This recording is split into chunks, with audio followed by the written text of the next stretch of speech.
안녕하십니까 대협 시청자 그리고 넥스틸 주주 여러분들.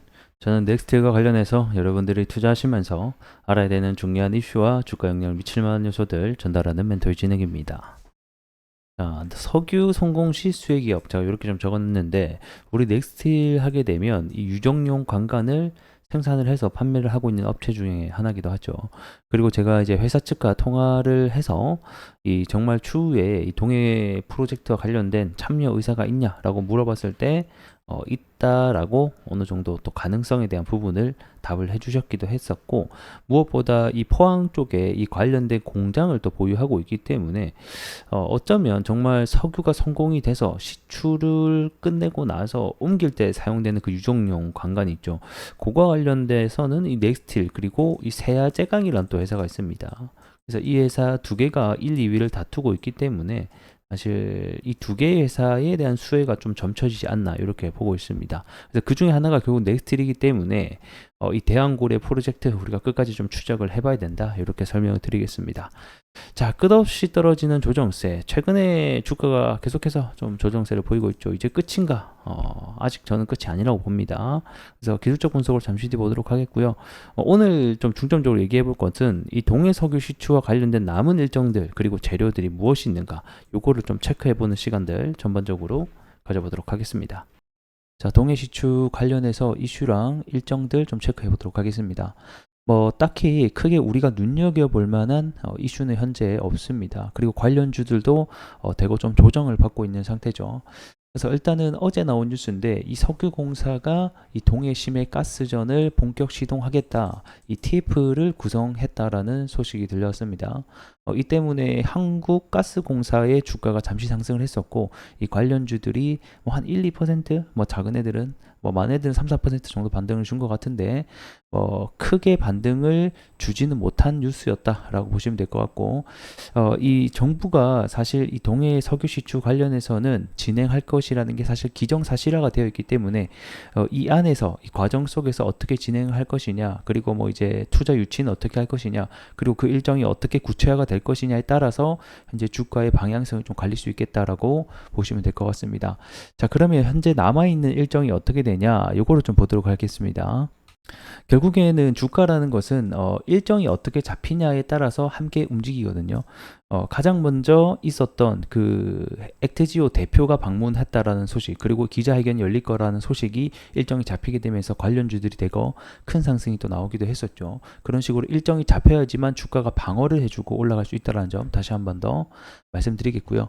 일단은 7월 달에 뭐가 있냐면 시추 위치 확정이 있습니다. 그래서 이 동해고래, 말 그대로 현재 8강구랑 6-1강구, 그 다음에 6-1강구 요 아래쪽 북부랑 남부 중동부 요렇게 있죠. 여기에 지금 한 뭐 7개에서 8개의 시추공을 해서 시추 위치 선정을 해서 시추공을 뚫을 거다라고 하는데, 어디를 먼저 선정을 해서 뚫을 것이냐, 요것도 굉장히 중요하거든요. 왜냐면 첫 시추공을 넣어서 뭔가 나와야지, 뭔가 확률이 있어야지만 다음 시추공을 할 때도 이 굉장히 좀 지지를 받거나 또는 뭔가를 하면서 들어갈 거기 때문에, 이런 시추공의 위치 순서도 굉장히 중요한 작업이 될 것 같고요. 그래서 그런 작업이 일단 7월 달에 이루어진다라고 뭐 1차적으로 내용이 뭐 그렇게 나와 있습니다. 보게 되면 자, 7개의 유망 구조, 말 그대로 부분을 다시 분할할 계획이라고 하면서 이 투자 유치 부분에 있어서도 이 분할된 광구를 중심적으로 해외 투자가 이루어질 것이기 때문에 이 분할 광구, 이게 굉장히 중요하다라고 얘기하고 있고, 일단은 계획이 뭐 11월에서 12월 달에 시추를 한다라는 게 계획이죠. 이걸 역산하게 되면 7월 중에는 이 시추 위치를 선정을 해야지 일정이 진행된다라고 설명을 했습니다. 그래서 이번 달이 7월인데 아직까지 이게 구체적으로 언제 할 것이라고 적고 잡혀진 건 없습니다. 하지만 7월 달에 진행될 것이다. 하지만 우리가 또 생각을 해봐야 되는 게, 이 정부의 일정이라는 게 항상 바뀔 수가 있단 말이에요. 그러니까 딜레이가 될 수 있다는 점도 우리가 눈여겨봐야 되는 부분일 것 같습니다. 그래서 일단은 7월 달에 위치 선정이 하나가 있다라고 보시면 될 것 같고, 일단은 위치 선정 같은 경우는 사실 제가 봤을 땐 크게 중요한 재료는 아닌 것 같아요. 단기적으로 기술적 반등이 나올 수 있는 재료다라고 확인해 보시면 될 것 같고요. 우리가 중요한 것은 이 해외 로드쇼죠. 결국에는 이 시추 공을 뚫고 이 시추를 하기 위한 다양한 예산 확보가 필요한데, 이거를 다양한 우리 국내 투자 기업들 그리고 해외 투자 기업들을 유치를 해서 자금 확보를 하겠다라는 게 현재 정부의 입장이 되겠고요. 그래서 그거에 관련된 로드쇼 사업 설명회를 7월에서 8월 달에 열 것으로 현재 예상이 되어 있습니다. 해당 내용을 보게 되면 7월에서 8월 중에 로드쇼가 진행될 계획이다. 이것도 아직 그냥 말 그대로 언제 할 것이다 구체적으로 진행된 건 없습니다. 그래서 이게 구체적으로 잡힌다. 요거는 좀 중요한 재료가 될 것 같다라는 거 다시 한번 알고 계시면 될 것 같고요. 자, 복수의 기업이 석유공사 탐사 데이터를 열람하는 등 사전 절차를 진행하면서 이 로드쇼 참여 일정을 조율 중이다라고 얘기를 하고 있습니다. 그러니까 말 그대로 다른 회사와의 일정을 조율 중이다라고 생각해 주시면 될 것 같고, 뭐 그 기업이 어디인지는 비밀이다라고 설명하면서 일단 엑스모빌이 포함되어 있다라고 하게 되면서 한 차례 엑스모빌 관련주들이 또 움직이기도 했었죠. 그래서 이와 관련된 일정이 또 한 차례 있다. 하지만 아직까지는 언제 잡혀 있는지는 구체적으로 나오지 않았다는 점 다시 한번 알고 계시면 좋을 것 같고요.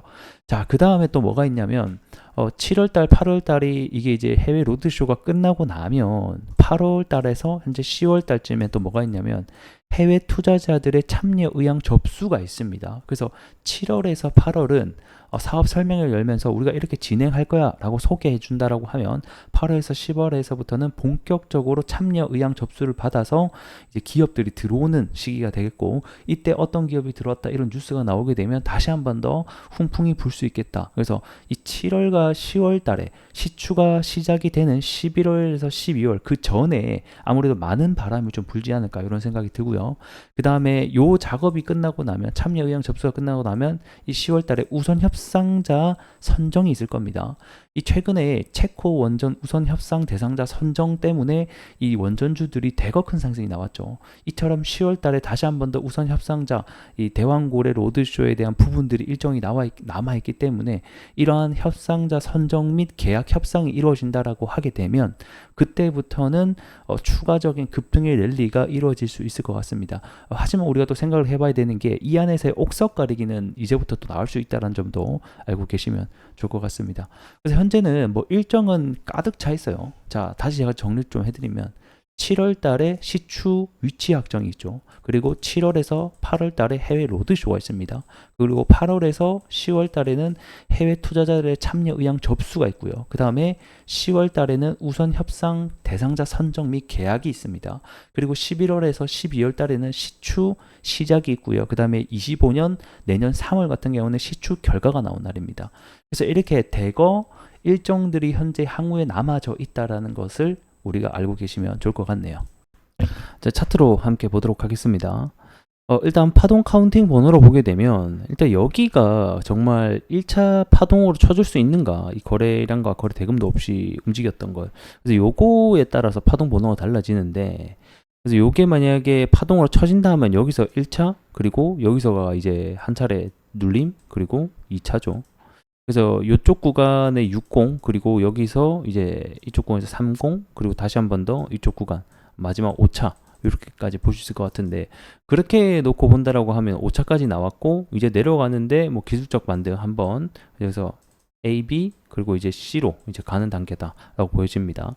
그래서 이렇게 파동을 매길 거냐, 아니면 새롭게 시작됐던 6월달 거래대금이 터졌던 구간에서부터 보게 되면 여기가 1차 그리고 2차까지 나오고 내려가는 거라서 이제는 3차가 아직 한 차례 더 남아있다 이렇게 볼 거냐, 두 가지의 관점이 일단 존재합니다. 그리고 이제 무엇보다 일정들이 많이 남아 있잖아요. 그래서 제가 봤을 때는 뭐 여기서 물론 다시 한 번 더 이 하단 지지선을 뚫고 이렇게 하락이 나올 수도 있어요.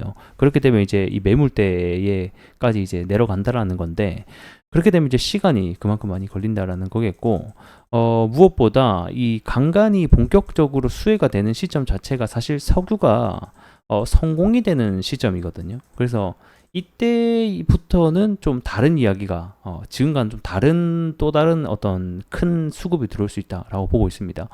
그때 성공이 했다라는 이슈 전까지는 사실상 좀 테마로 보는 것이 맞다 이렇게는 보여지네요. 그래서 1차적으로는 뭐 여기에서 지지가 나왔던 구간을 다시 한 번 더 지지해줘서 좀 쌍바닥의 형태로 다시 한 번 더 들어 올려주는지 여부가 중요할 것 같고, 여기서 이제 한 차례 더 무너진다라고 하게 되면 방금 보셨다시피 이 매물대까지는 좀 열려 있다라고도 보셔야 될 것 같습니다.